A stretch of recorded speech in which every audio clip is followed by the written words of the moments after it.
Je prends sur le vif, je fais un croquis sur le vif, mais bon, il bouge tout le temps, donc ça reste du croquis très léger. Et après, je reprends au propre, notamment pour être OK sur l'architecture, pour que le dessin soit précis. Pour ensuite expliquer ce que je fais, ce qu'ils font et comment ça a été construit, pourquoi, etc. Et là, on est en plus à un allée de croisement entre deux accès. Donc c'est un point aussi un petit peu stratégique du site tel qu'il était à l'époque. Puisque tu as l'accès vers les terrasses constructibles de ce côté-ci. Là, c'est la voie qui mène au cimetière d'un côté et au bâtiment de logement de l'autre. Voilà. Et là, aujourd'hui, actuellement, on est dans l'allée de Cryptomeria. Mais autrefois, c'était une allée d'eucalyptus. Et apparemment, ils étaient plutôt plantés ici, en fait, sur cette partie-là, en dessous. En laissant l'accès, la grande voie là, libre vers le cimetière. Donc tous ces petits éléments-là, en fait, quand j'entends les gars qui travaillent, j'enregistre tous ces éléments-là. Après, ils me valident s'ils pensent que c'est vraiment ça. Et moi, je peux l'intégrer au dessin pour donner des informations aux gens. Le dessin, c'est mieux parce qu'on peut montrer que ce qu'on veut montrer. Une photo, elle montre tout. C'est une grande tâche, donc j'essaie d'être fidèle à ce qui se passe ici, à ce que je vois ici. C'est pour ça aussi que je demande à chaque personne de valider si elle est d'accord que je la montre dans cette situation-là, que je lui fasse dire ceci ou cela. Et ouais, c'est presque un travail de reportage, mais en plus avec un côté d'interprétation aussi. C'est ça qui est un petit peu délicat et c'est là aussi que c'est une création artistique.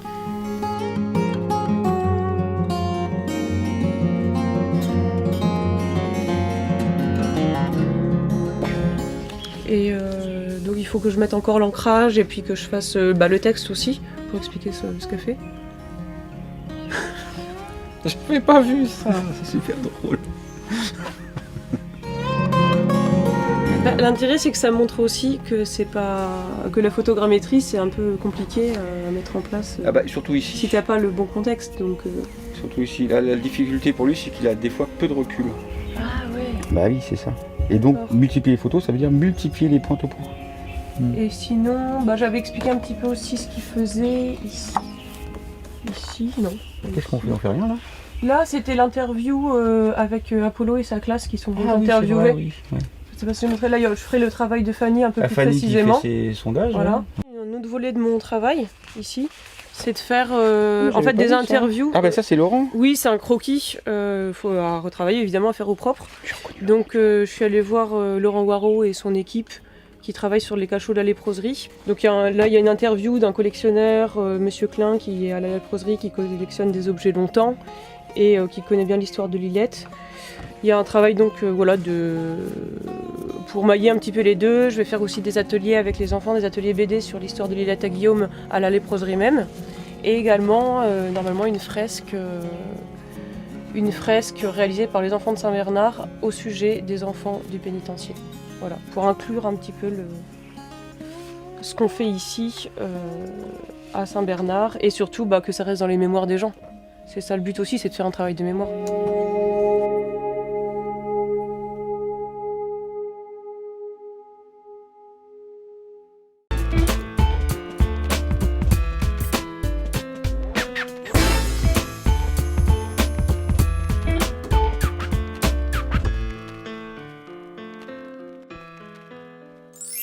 Bonjour Isabelle.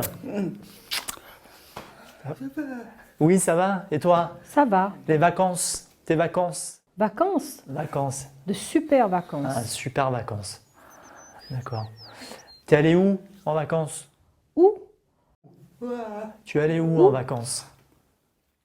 Moi, j'ai pris l'avion et je suis allée voir la Tour Eiffel. Tu es allé à la montagne. Tu es parti à la montagne. Une montagne, non. Alors là, je vois pas. Je suis montée en ascenseur. Ah, l'ascenseur. T'as pris l'ascenseur. D'accord. C'est ouvert. Ah. Et j'ai vu de belles choses. Joli, c'était joli. Plein de maisons. D'accord. La Tour Eiffel. Tu es allé à la Tour Eiffel. D'accord, la Tour Eiffel. Ok. Et il y avait du soleil, il faisait beau? Il y avait du soleil à la Tour Eiffel? Soleil, oui? Ah non. Il faisait pas beau. Il y avait plein de nuages, du vent et il faisait froid. D'accord. Il faisait froid? D'accord, très froid. J'ai aussi pris plein de photos. Ah, tu as pris plein de photos? De jolies de belles photos. photos. Tu veux les voir? Ah, je veux bien. Ah oui, j'ai envie. Bonjour. Je suis sourde.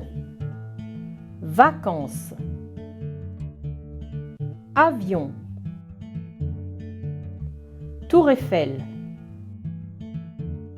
Soleil. Nuages. Vent. Froid. Photo. Au revoir.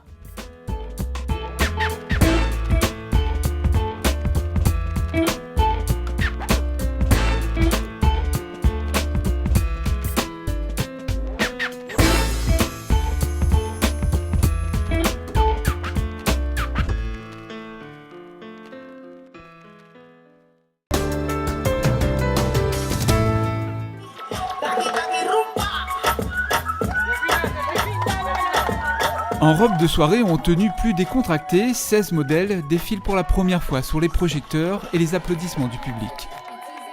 Ils sont tous en situation de handicap et avec ce défilé, ces modèles ont voulu changer les regards portés sur eux. On est tous beaux.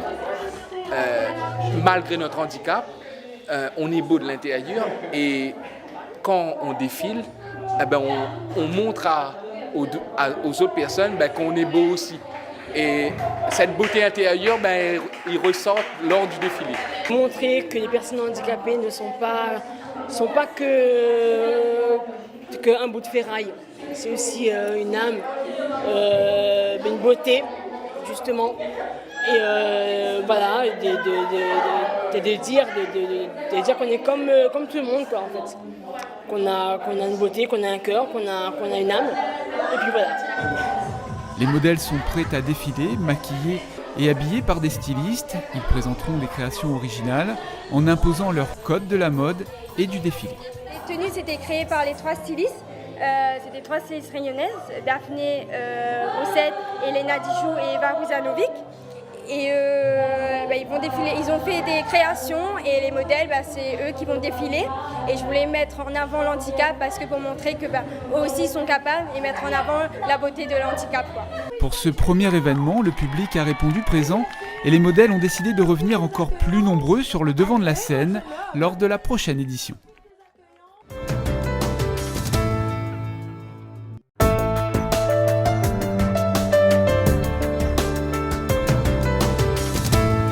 L'espace Redley du bas de la rivière Saint-Denis complète les centres de vaccination Covid. Mis à disposition par le département, ce site permet aux SDIS 974 de vacciner en toute sécurité les professionnels de santé et maintenant les personnes de plus de 75 ans. Et donc à tous ceux qui doutent aujourd'hui des bienfaits de la vaccination en général, je rappellerai en tant qu'autorité sanitaire que la vaccination, ça a bien sûr été un des piliers fondamentaux des progrès de la médecine. Il y a 3 grands principes qui fondent la stratégie vaccinale mise en œuvre en France et donc ici, je dirais à La Réunion, c'est l'efficacité, la sécurité et la transparence. Donc les gens qui arrivent ici, initialement, ils ont pris rendez-vous sur un site, c'est une plateforme. Donc normalement, ils ont rendez-vous. Donc là a lieu la première vaccination. Le premier à se faire vacciner s'en souviendra longtemps. Il y a eu 135 petits incidents. Même si suivre ce parcours semble une formalité, les choses sont très encadrées. Le transporteur lui-même n'a que 10 heures devant lui pour transporter en toute sécurité ces flacons une fois qu'ils sont sortis du congélateur. Donc ça veut dire qu'on a quand même prévu que chaque centre soit approvisionné 2 à 3 fois par semaine. Actuellement, le département compte 8 centres de vaccination, dont 4 comme ici, en ambulatoire. L'idée est de répondre à l'exigence sanitaire d'efficience et d'accessibilité géographique. Et nous, les partis. Ça va, c'est bon. C'est bon? Ah oui. C'est pas dur alors? Ah bah, allez, on attend le deuxième tour. Dans 28 jours, on aura la 2e piqûre à faire. Oui. Donc elle va recontacter à vous directement. D'accord. Là, on doit attendre encore pendant 15 minutes pour être sûr que tout va bien. Et Il peut avoir des effets indésirables pendant les jours qui suivent, un petit peu de fièvre, un petit peu de mal au ventre, un petit peu de nausée, un coup de fatigue, ça c'est normal. 80 personnes peuvent se faire vacciner quotidiennement. Ainsi, sur rendez-vous, tout le monde est maintenant invité à se faire vacciner dans ce cadre historique. On n'a pas d'autre solution aujourd'hui. Il est important de se vacciner. On est dans l'espace Redley, un espace qui était à l'époque occupé par un médecin, le docteur Redley, qui a participé aux premières campagnes de vaccination contre la variole dans la commune. Donc je crois qu'il faut tout faire pour se faire vacciner. C'est important pour soi, mais c'est aussi important pour son entourage et pour la collectivité. Et puis comme conseil, on m'a dit, écoutez monsieur, ça s'est bien passé madame, et bien ramenez-nous 2 personnes de votre entourage. Exactement. Et voilà, c'est comme ça qu'on va avancer.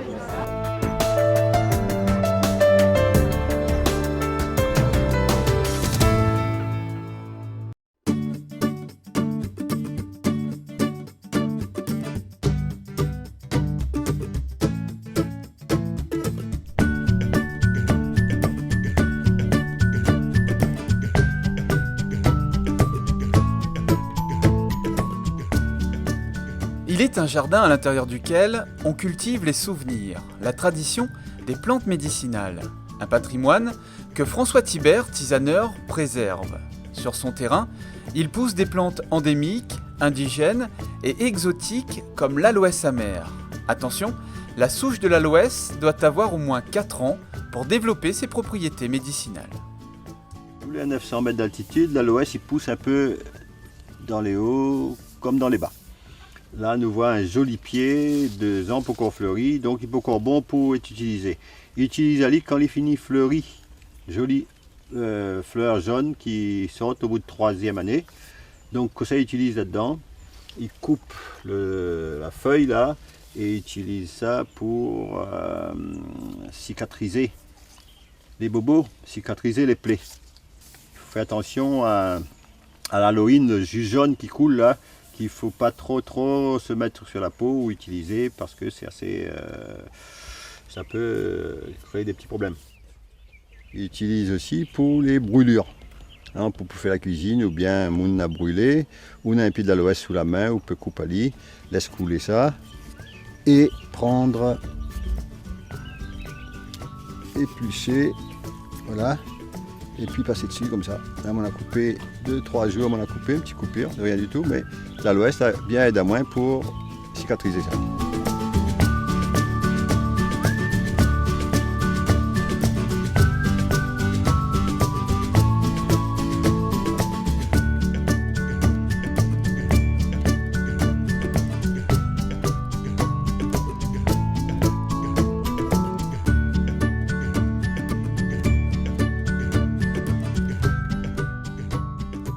Infusion de yapana et d'anis, nous allons bien manger là et nous allons boire ça juste après pour bien digérer. Voilà, le petit tisane yapana et anis bien mélangé là. On peut rajouter un petit peu de marjolaine dedans, il ne fera pas de mal.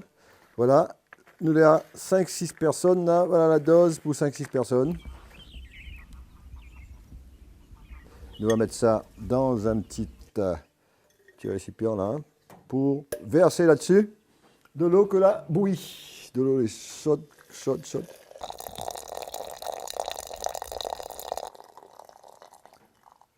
Bonne tasse chacun. On va laisser ça. Voilà. La plante, l'eau commence à changer de couleur là, on voit bien. Et ça commence à être parfumé aussi. On sent la bonne tisane là.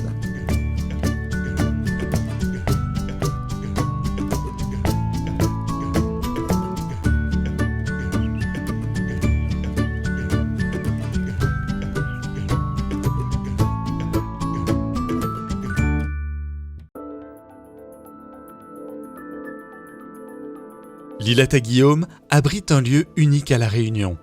Il s'agit d'un plateau complètement isolé sur les remparts de la rivière de Saint-Denis.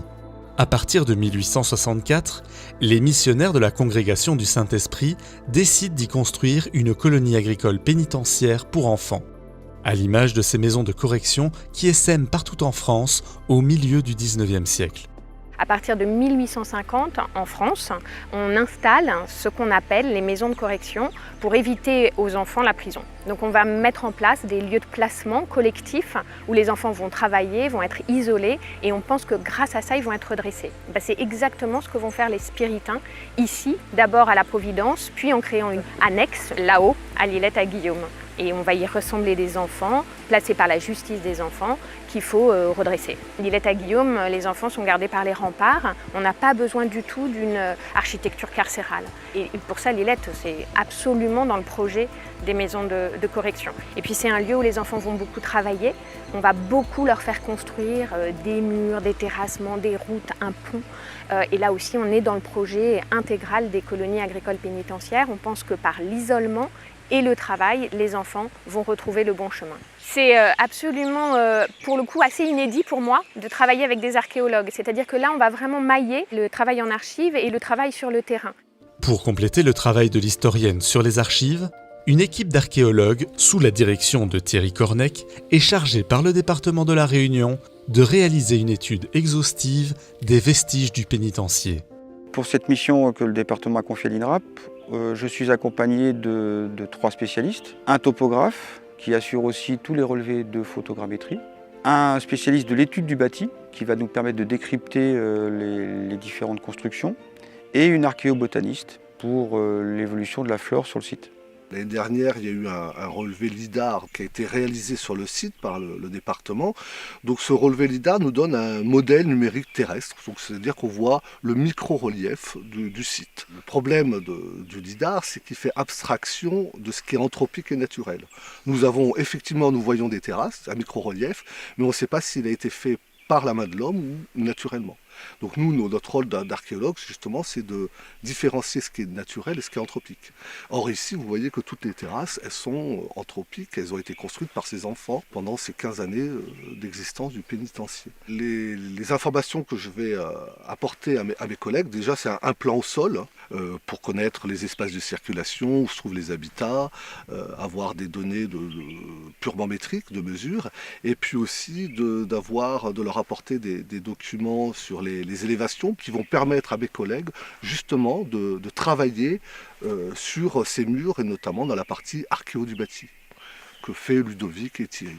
L'étude des murs nous permet de retracer l'histoire du site à partir de la construction et des méthodes de construction des murs. Les archives nous parlent de maçons ou de charpentiers qui participaient à la mise en œuvre du chantier. Mais par contre, on ne sait pas à quelle hauteur les enfants ont travaillé. Ils ont pu participer à la construction de bâtiments de moindre importance, on va dire, comme par exemple la chapelle ou la forge, où l'utilisation de blocs plus petits est utilisée. Ou alors au dallage, on sait qu'ils ont participé au chemin d'accès et à la voirie principale. Ce lieu, quand il était en utilisation par les enfants du pénitencier, on sait qu'il y avait de l'agriculture parce qu'ils vivaient un petit peu en autonomie, on était très loin de Saint-Denis. Donc on a des témoignages, des sources d'archives qui nous disent qu'il y avait de l'agriculture. Le but maintenant, c'est de pouvoir vraiment la caractériser. Est-ce que c'était une grosse agriculture intensive d'une seule espèce? Est-ce que c'était plein de petites espèces différentes? Pour répondre à cette question, je vais faire des prélèvements surtout. Donc je creuse des sondages, des petits sondages, dans lesquels je prélève du sédiment. Ces sédiments, ils sont tamisés et je vais rechercher les graines et les charbons en priorité. Donc ça va me permettre de pouvoir dire, à tel endroit où j'ai prélevé, on avait telle espèce, telle espèce, telle espèce. Ces 3 disciplines se complètent pour dessiner l'évolution des différentes constructions en proposant des chronologies relatives des murs, en déterminant leur mode de construction. La mise en commun du travail des archéologues permet de mieux comprendre la destination de chacun des espaces, logements, ateliers, lieux de culte, basse-cour, vergers, mais aussi voiries, canaux et bassins nécessaires à la gestion de l'eau captée par la communauté en amont du site. Donc on a tous les éléments nécessaires à la bonne compréhension du site et surtout de s'apercevoir qu'il y a plein de choses inédites qu'on ne connaissait pas, qui avaient été vues mais mal interprétées ou pas interprétées du tout. Donc au titre des nouveautés qu'on a découvert grâce à notre travail essentiellement de nettoyage du site, le fond probablement de la basse-cour. Pourquoi c'est une basse-cour? Puisque surcreusé dans cette terrasse, on a un bassin. Pourquoi c'est interprété comme un bassin? 2 éléments. Les murs qu'on a devant nous sont enduits pour rendre les parois et sans doute le fond étanches. Et puis surtout, Sur la droite du bassin, dans la paroi un petit peu effondrée ici, on a un exutoire qui permettait d'amener l'eau à cet endroit du site. Au-dessus, on a à nouveau une allée de circulation. Et puis encore au-dessus, on a le dernier élément d'un grand bâtiment qui était considéré comme une partie du logement de la communauté. Et à l'extrémité, les murs en élévation qui sont cette fois-ci, contrairement aux autres, maçonnés, montés au mortier de chaux. C'est très probablement ce que dans les archives on a découvert comme étant la chapelle provisoire avant la construction de l'église qui est construite à l'entrée du plateau. La perspective principale en fait du travail à venir, c'est de croiser les résultats de l'étude de terrain avec l'étude historique de Véronique Blanchard, de façon à approcher au plus près la vie des spiritains et des enfants du pénitencier de l'Île-à-Guillaume pendant la quinzaine d'années qu'ils ont vécu ici.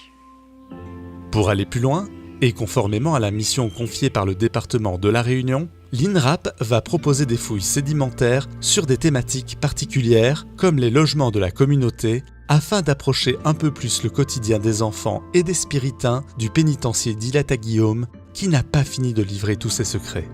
À partir des résultats de cette étude, le département de La Réunion va pouvoir, en concertation avec les habitants, définir un projet de préservation et de valorisation de ces vestiges pour le rendre accessible à tous les Réunionnais et au-delà.